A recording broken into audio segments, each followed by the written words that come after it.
Mais je m'appelle Karine,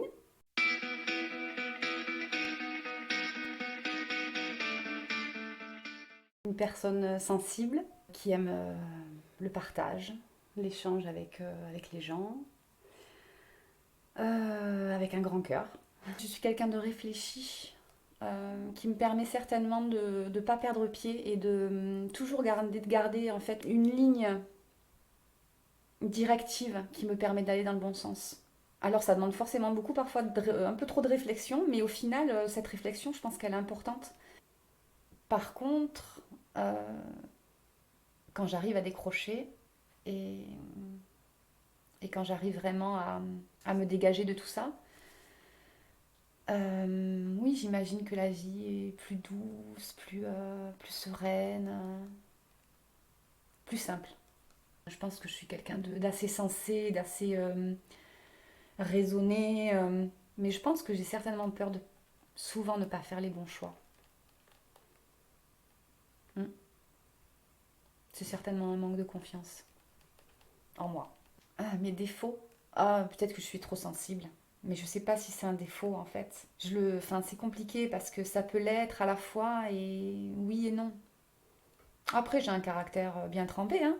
Je pense que je suis peut-être certainement parfois un peu trop rigoureuse et euh, trop perfectionniste. Ouais, donc du coup, ça peut m'empêcher de lâcher prise sur certaines choses. Donc oui, ça fait certainement partie de mes défauts. Moi, je dirais aimante. Par l'attention que je porte aux gens que j'aime. Donc ça peut être ma famille, mes amis, voilà, tous les gens qui m'entourent. Voilà, être attentionné, bienveillant. Donc oui, je pense que ouais, je suis une personne aimante. L'injustice, les gens qui ne sont pas bienveillants. Peut-être le fait aussi parfois de ne pas être compris ou entendu. Parce que je pense que les gens ils prennent pas suffisamment le temps en fait d'écouter les autres. Découvrir des nouvelles choses, échanger sur l'art, sur la musique, euh, partager des choses, être dans la nature, avoir des projets, des rêves, l'amour de mes enfants, l'amour de mes amis, de ma famille. Un tas de choses me procurent de la joie. Alors les arts en général, ça c'est une évidence. La musique, la peinture, hein, j'adore les musées, j'adore les monuments, j'adore l'histoire, les vieilles pierres, tout ce qui touche en fait au beau ou à la création. Je trouve que toutes les formes d'art méritent d'être vues et partagées. Toute petite, je rêvais de faire du piano. Et c'était compliqué dans la famille à l'époque d'acheter un piano, etc. Donc je n'ai pas pu accéder à cette formation très jeune.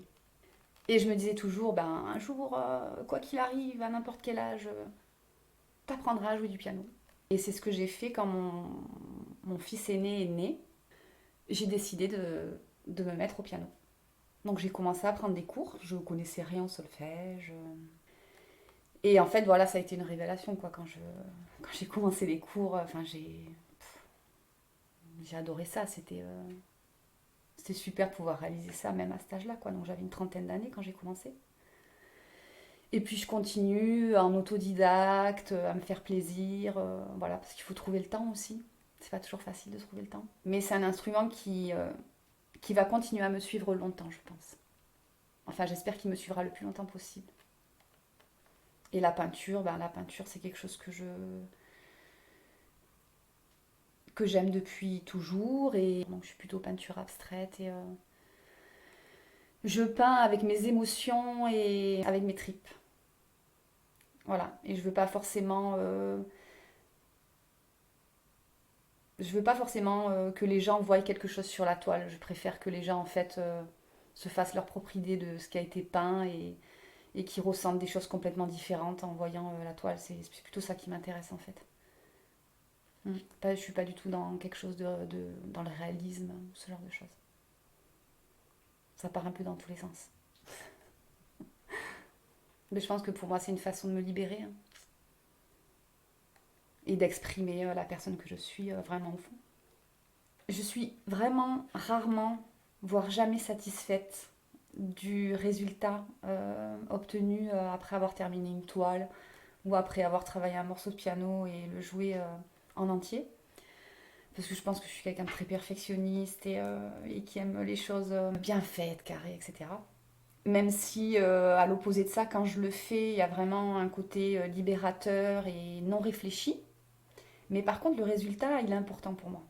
Mais j'apprends au fil du temps à en fait ne plus trop tenir compte de ce résultat en fait et plus du bonheur qu'il m'a procuré euh,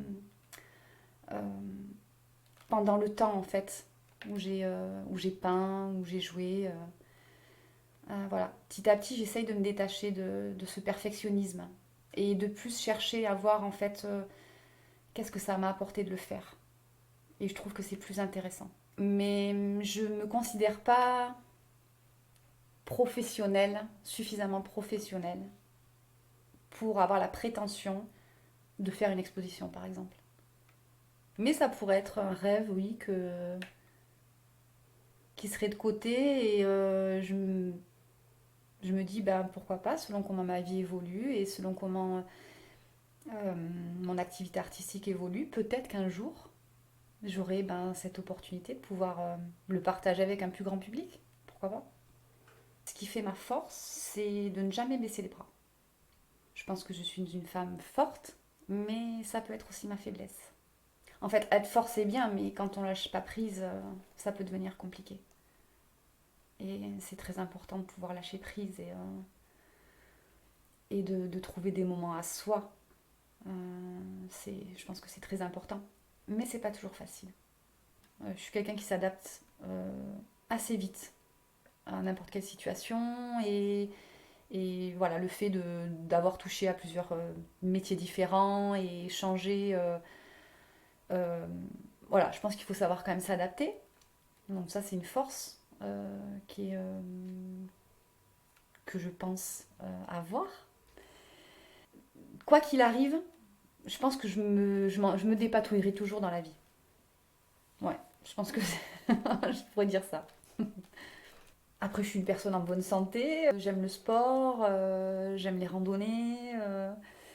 Je suis pas quelqu'un qui reste longtemps assise. Donc voilà, je trouve que c'est important de pouvoir bouger, faire plein de choses. Voilà, danser. Donc c'est important, forcément. C'est libérateur aussi, hein. Ça fait du bien. On en a besoin. J'ai toujours fait beaucoup de sport pendant ma jeunesse, hein. J'ai été pendant 15 ans, j'ai fait de la gymnastique sportive. J'ai fait de la danse contemporaine pendant très longtemps. Mais là, ça fait 2 ans que je fais du karaté. Je trouve que c'est une discipline qui me correspond plutôt bien. Et c'est vraiment un moment où je mets tout de côté en fait. Alors j'aime bien cette discipline très rigoureuse qu'on retrouve au karaté. Et j'aime beaucoup aussi cette notion de respect des uns et des autres sur le tatami. Peu importe le niveau au karaté, où il y a vraiment... je trouve qu'on est vraiment tous euh, considérés de la même façon.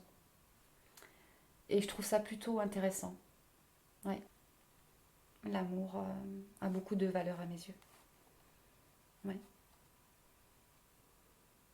L'amour avec un grand A, bien sûr. Parce que je trouve que sans amour, c'est compliqué de vivre sa vie et d'être pleinement épanoui. C'est... Parce que l'amour, ça englobe tellement de choses. Le partage, l'échange, la communication avec les autres. J'aime aussi me dire que je peux être quelqu'un qui apporte des belles choses aux autres. C'est important. La sincérité.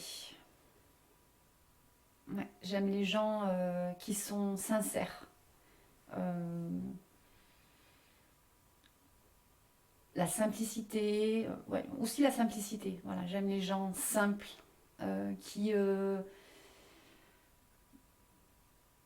où il n'y a pas de fioritures autour, enfin, les gens assez spontanés, qui ouvrent leur cœur assez facilement.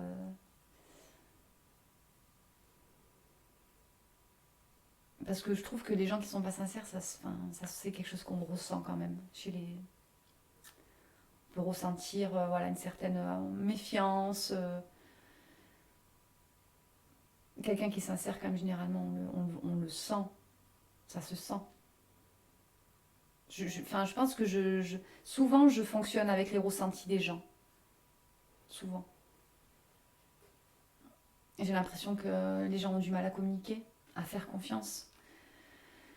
Il est difficile de partager aujourd'hui.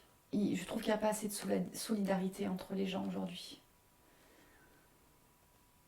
Et c'est vraiment pas le monde idéal que je me ferais, en tout cas du monde dans lequel j'aimerais vivre sereinement et paisiblement.